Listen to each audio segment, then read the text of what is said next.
Direct Connection is made by MPT to serve all of our diverse communities and is made possible by the generous support of our members. Thank you. Live from Maryland Public Television, this is Direct Connection with Jeff Salkin. Good evening. Welcome to your Direct Connection. Later in tonight's program, we'll find out how the scam artists have been refining their tricks and traps for holiday shoppers. That's coming up. First tonight, a new COVID variant arrives just as health officials are focusing on vaccinations for children. Joining us for our Your Health segment is Dr. Rebecca Carter, pediatrician at the University of Maryland Pediatrics at Midtown and assistant professor of pediatrics at the University of Maryland School of Medicine. Doctor, thank you so much for joining us. The Omicron variant getting all of the attention now worldwide. What does it mean for the vaccination campaigns that you have underway now? Yeah, so we are just starting to understand the very beginnings of what Omicron is going to mean for the next future few weeks and months of COVID. But what we do know is that right now the priority is really getting everyone who is eligible vaccinated as quickly as possible. So while we don't know what the future is going to hold in the coming months, we do know that right now we can keep you safe by getting vaccinated and getting boosted if you're eligible. The vaccine makers are putting out press releases saying that they can have a new modified vaccine to keep up with the variant. They can potentially have it ready in a matter of months. Is that a reason for people to wait in terms of getting vaccinated now? I would not recommend waiting to see what happens in the coming months. I would say right now we know that we have Delta still present, still with us, still infecting kids, unfortunately. And so our best bet and our best line of defense is to get vaccinated against the variants that we know are here right now. And in the coming months, if there's new options for ways to be covered against future variants, then all the better. And I will, recommend as the data makes sense in the future, those future directions. But for right now, absolutely get vaccinated with what is available today. Doctor, what are you seeing in your practice in the hospital at this point with kids and illness? From the beginning of COVID, it seemed that thankfully young people were somewhat spared the most severe effects of it. But when you look at the data at a statewide level, according to the state website, there are 9 pediatric COVID cases in the hospital today. Yeah, we absolutely, for a while, were very reassured that kids did not seem to be getting severe illness. But as the months went on, we started seeing more and more kids who were otherwise healthy getting really severely sick from COVID. And unfortunately, we've had far too many pediatric deaths from COVID. So while we don't see the same rates of severe illness and death in the pediatric populations as we might in, say, the elderly populations, what we do know is that we don't have a way to predict which kids are going to be hit hard. And so our best line of defense is to protect all kids in order to make sure that they aren't the ones who have those long-term effects or those more severe effects if they do get sick. Let me remind our viewers, if you have a question for the doctor about vaccines and COVID and kids, you can give us a call. We'll have the number on the screen, or send an email to livequestions@mpt.org. Doctor, this is approved now for elementary school kids. Which particular vaccines, and are the dosages changed for the pediatric population? Yes, we right now are approved to give the Pfizer vaccine only for the 5 to 11-year-old population. It is a different dose. And in fact, in order to make sure that kids are getting the correct dosing, they actually have changed the entire packaging. So people are getting shipments to their offices that are completely different for the 5 to 11. It's mixed differently, and that way we can make sure that kids in the 5 to 11 group get the proper dosing that has been tested for their age group. You do read about the occasional case somewhere where it gets messed up somehow. Maybe the packaging gets rid of that problem. What's the risk? If somebody gets too much, what happens? Right now, we're really not seeing any significant risk, even when there are accidental times when individuals get the wrong dose. They have tested a variety of doses in trials. They do have a good sense that there shouldn't be any major effects. And when that happens, there's a whole system in place to make sure that there's a safety plan for the second dose, for making sure that everything proceeds as it should. But the reality is that is extremely rare. There's a lot of safety precautions in place to prevent those from happening. You certainly hear about those more often because that's what generates a lot of news, but the vast majority of times that is not the issue. And as we are all getting more and more experience with this, it should continue to be an extremely rare event. In addition to practicing medicine and teaching medicine there, you also do community engagement work on the subject of vaccines. I'm curious what you hear from parents. What are the concerns or questions that they most often have? So I think everybody is still trying to figure it out. In addition to being a pediatrician, I'm the parent of elementary school age kids. And I absolutely understand that we all just want to do what's right for our children. We all want to keep them safe. And the last thing we want to do is accidentally make a choice that winds up being something that causes harm. And so I understand parents' nerves around what feels like a new vaccine. What I have heard a lot of is that we don't understand the mRNA technology, and I can tell you that very clearly is not the case. They have been studying mRNA technology for decades, and this was the impetus that the world needed in order to get the funding and support to have all of the brilliant scientists put their heads together and collectively be able to generate the final product. But these have been studied for a long time. And at this point, we have millions of people who have received these vaccines. And so we really do have a much better understanding of the risk profiles, of what their likely side effects are. And the trials have been really thorough in making sure that we understand what risks they might provide at different ages as we're going down in ages. Are there any pediatric groups, people with certain conditions maybe, that should not get vaccinated at this point? Really, no. The recommendations are similar to adults in that if you have had a allergic reaction that is robust to your first vaccine, that might be a reason to hold off. If you know that you're allergic to something specific in the vaccine components, that might be a reason to get a different vaccine and hold off and wait until those are available. But the vast majority of times, even when someone has a mild allergy, they can actually receive the vaccines sometimes in an allergy office, sometimes just with longer observation periods. And there really are very, very few reasons to not go ahead and get vaccinated. In fact, what I traditionally hear is that kids who have respiratory issues or other complex medical problems, like have issues with their hearts or have issues in other ways, parents are worried, is this going to have a negative effect for my child? And when I talk to those parents, I really help them understand that if that child were to get COVID infection, they are much, much more likely to end up significantly more sick in the hospital than getting the vaccine, which we can control, which generally has a much more mild side effect profile than the infection itself.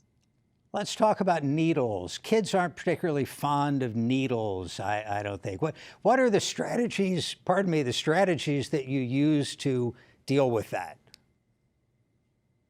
I think in general, kids are more scared of the unknown than they are of the needle itself. So the idea of getting a needle is terrifying because you don't know how much it's going to hurt. You don't know what you're facing. So the more we can help kids to understand, yes, it might hurt, but just for a second. And what I like to do is actually compare it to things that I know they do all day, every day. So I know that kids are, rough and tumble on the playground. And if I can show them, you see that bruise on your knee, how'd you get that? And if you got that from falling off the playground or wrestling with your sibling or something like that, that probably hurt more than the shot you're about to get. And sometimes just kind of putting that into perspective can really go pretty far.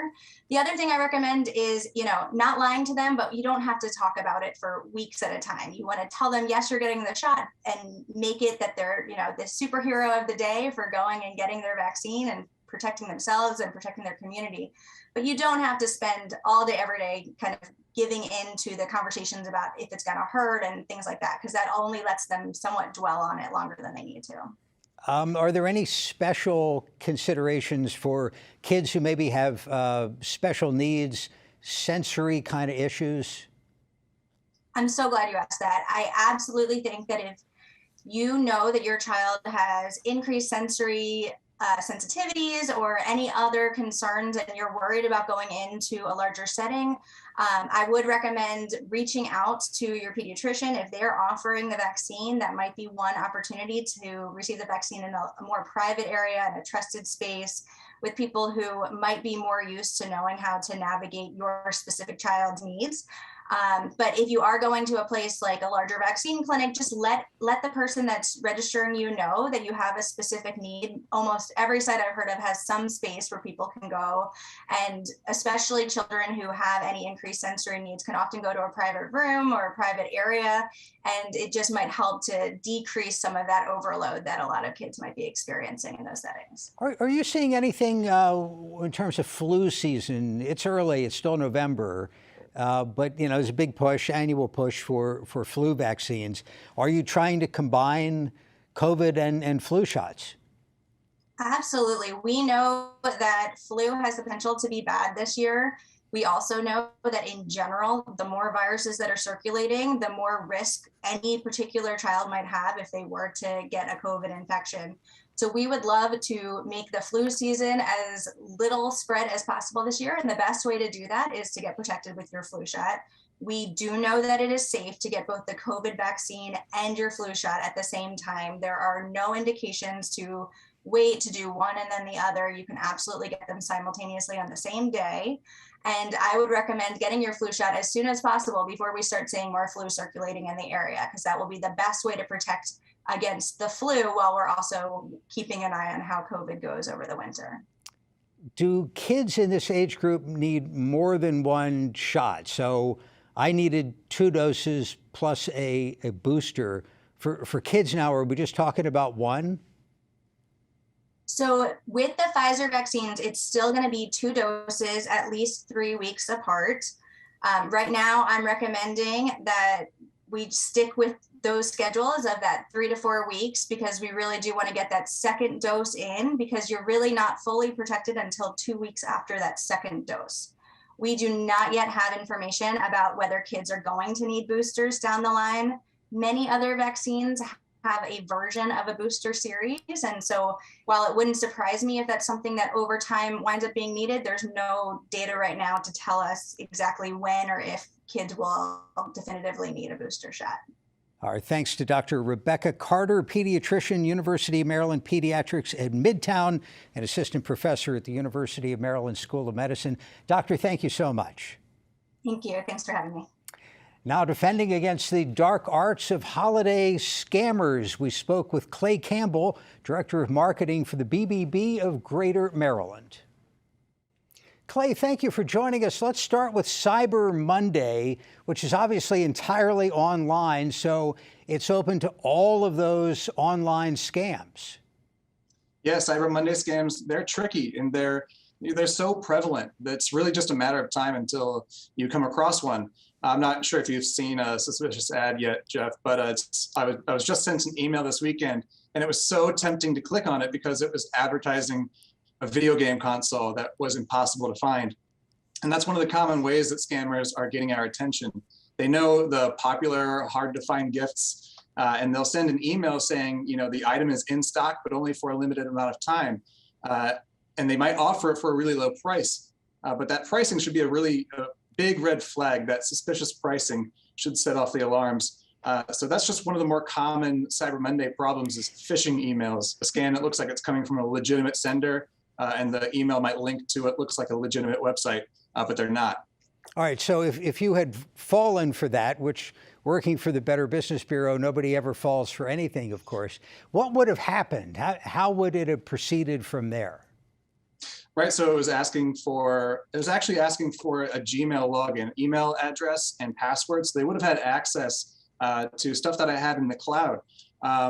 Obviously, if I had fallen for it and gone through with the payment, they would have had my money with my credit card number and my personal information, my first and last name, my address, any information that they wanted out of me. If I wanted it bad enough, I would have given it up. So that identity theft plus loss of money are the two main things that happen with these Cyber Monday scams. You know, I'm guilty of this, of forgetting when you're purchasing something on some website, any website, of looking up in the address bar to make sure it says HTTPS. Maybe explain that if you would. Right, that S stands for secured. A secure socket layer is what a website needs in order to collect consumer information to protect that information from hackers. So you always want to look for, before the www, look for HTTPS. You might also see a little lock symbol in the top left in the web browser. And you should also look for misspellings. So I was able to identify that email as being fake because I read the email address and it was a misspelled brand name. And then if I clicked over, I'm sure the website would have looked legitimate. But again, the URL, the thing after the www, it needs to match exactly with the brand name. Check for misspellings there. Those are the easiest things to look for. Any sort of phishing scam, I mean, that's sort of based on the name of the website sort of looking right. Is that correct? The name of the website looks right. They might even use the same brand, like the logo or the color scheme. It's very convincing. These scammers are tricky. They know how to make it look like it's a professionally built website because it's so easy to build one these days. And that's why so many people fall for them. We've talked to you guys before and always come away convinced that credit cards are really your best friend, at least compared to a site that's looking for debit cards, bank information, stuff like that. Right. Whenever you use a credit card, you're able to dispute the charge if you end up going through a purchase with a shady seller. So never use a prepaid debit card. Some websites might even ask you to buy a gift card or wire them money. In those instances, if you purchase through a shady seller and you don't receive the item, there's not much recourse you can take to recover that money that you've lost. So always use a credit card for that protection. One upside from the credit cards that you have could be the ability to save some money based on deals that they've negotiated with different merchants, where I look at my credit card once a month to pay the bill, check all the charges, and frequently there's 5% off here, 10% off there, but you have to click on it or you don't get it. And I mean, that seems like free money. Right. Yeah, there are legitimate deals to be had during Cyber Monday. A lot, and Small Business Saturday, a lot of businesses were able to take advantage of that. The relationship they have with the credit card companies to get you to come out to their stores. You have to just go into your credit card. You have to log into your credit card company and simply add them to your card to make sure you get the 5% back. You can get a 2% cash back on some purchases or 4% back on some purchases just off of the default settings of the credit card. But on these holidays, you can take advantage of the additional savings if you log in and add those 5%, 10% cashback offers to your account. You just have to opt into it first. It is hard to keep track of all this stuff. So, of course, we had Thanksgiving, and then we had Black Friday, and today is Cyber Monday, and tomorrow is Giving Tuesday, and there are so many areas where people see needs out there and would feel strongly about helping out where they can. How can that go wrong? Right. Yeah. Giving Tuesday scams are particularly heartbreaking because they're taking advantage of people that really want to be charitable with their money. So if you're making a donation to a charity you're not familiar with, the main thing you need to do is you just need to really do your research. There's a ton of information online. We have a website, the Wise Giving Alliance from Better Business Bureau, has a database full of trustworthy charities at give.org. You can also check to make sure the charity is registered with the Secretary of State at sos.maryland.gov, because all charities need to be registered with the state properly. And then there's always GuideStar, so guidestar.org. Those are 3 great places to check to make sure that your money is going to the correct place, because that's what happens if you donate to what ends up being, an illegitimate place. Your money is just going into the pockets of a scammer, and you might lose, you might be a victim of identity theft. And even within the non-scammer charity world, there are charitable organizations that are more efficient at using your money than others. And the point was made, it was either your website or the Maryland Secretary of State that a reputable charity will be happy to communicate with you and tell you about, the money coming in, the money going out, and what their expenses are. Right. If you are asking questions of a charity and they don't divulge the information about what their mission is, how they use the money, what the money will be going towards, that's a huge red flag because scammers typically don't nail down those details. A legitimate charity always has those details at their fingertips. So what programs are they putting that charitable donation towards? That's a great question to ask up front. So yeah, just ask questions, and if they don't answer, do your research or just don't donate. Yeah, and the name is the same. The name's the same scam there, is to come up with a charity that sounds like one of the major well-known charities, build out, which is easy to do these days, build out a website that looks substantial, and then, like you say, just keep all the money. Right, yeah, similar to the phishing scams, a scammer might build a website that has the exact same looking, branded with the same looking URL, but a slight variation on the name or a misspelling, like I was saying earlier. So you really need to make sure that you look at all the little details. Make sure that, again, the website needs to be secured if you're donating online. And yeah, just make sure you have the exact name recorded so that you can look it up on one of the databases I gave earlier. The BBB has put out the 12 Scams of Christmas. Is that set to music? Is there anything like turtle doves, that stuff? That would be amazing. I think you're creating homework for me now. I'm going to have to go do that tomorrow. You're the marketing guy, so next year, Exactly. Can you sing? I think I might have to sing tomorrow. That's a great idea. We'll get people together. But one of the things on your list was the Secret Santa gift exchanges, which many people are familiar with from around the office. It's a lot of fun. What can go wrong with Secret Santa? So there's a lot of Secret Santa variations going around right now, and it's primarily on social media, sometimes via text. But you'll see an advertisement, or actually a friend, a legitimate person that you have in your inner circle might send you a direct message or share a post with you that says, if you buy a $10 item, or if you contribute $10 to this exchange program, send it to one of the people on this list of other Secret Santas.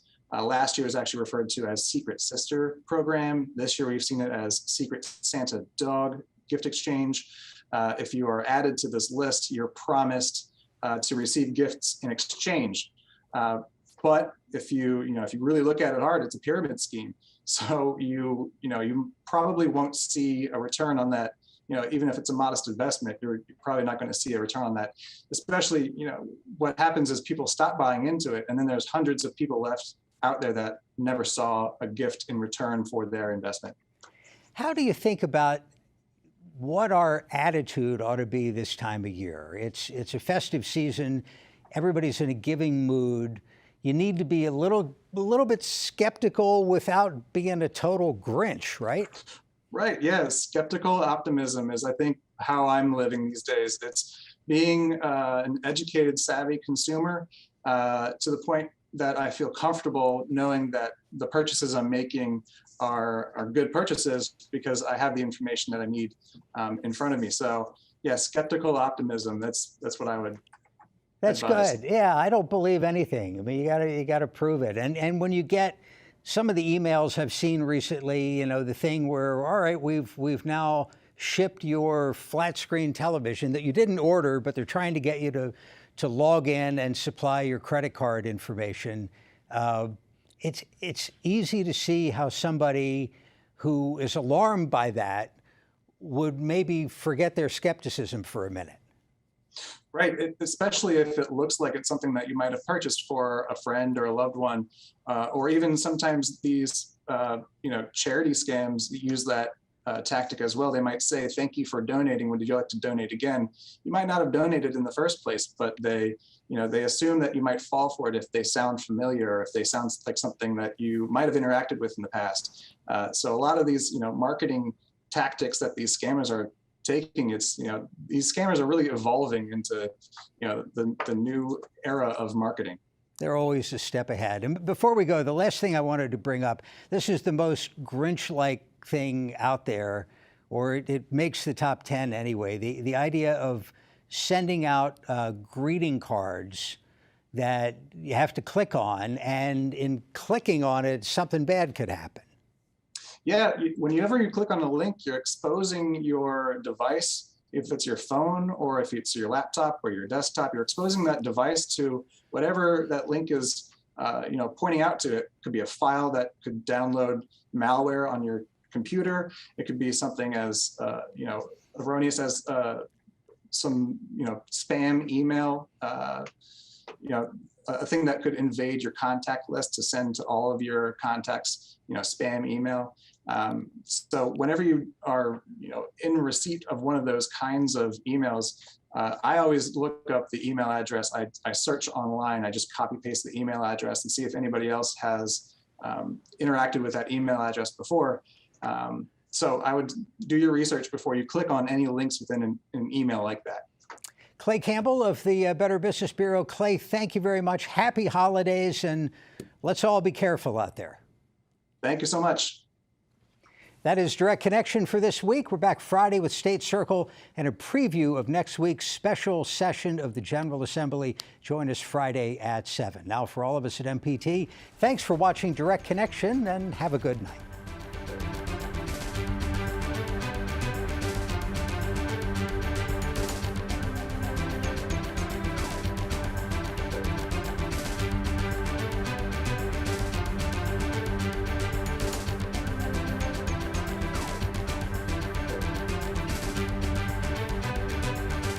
Your health segments are a co-production of Maryland Public Television and the University of Maryland Medical System. This program was made by MPT to serve all of our diverse communities.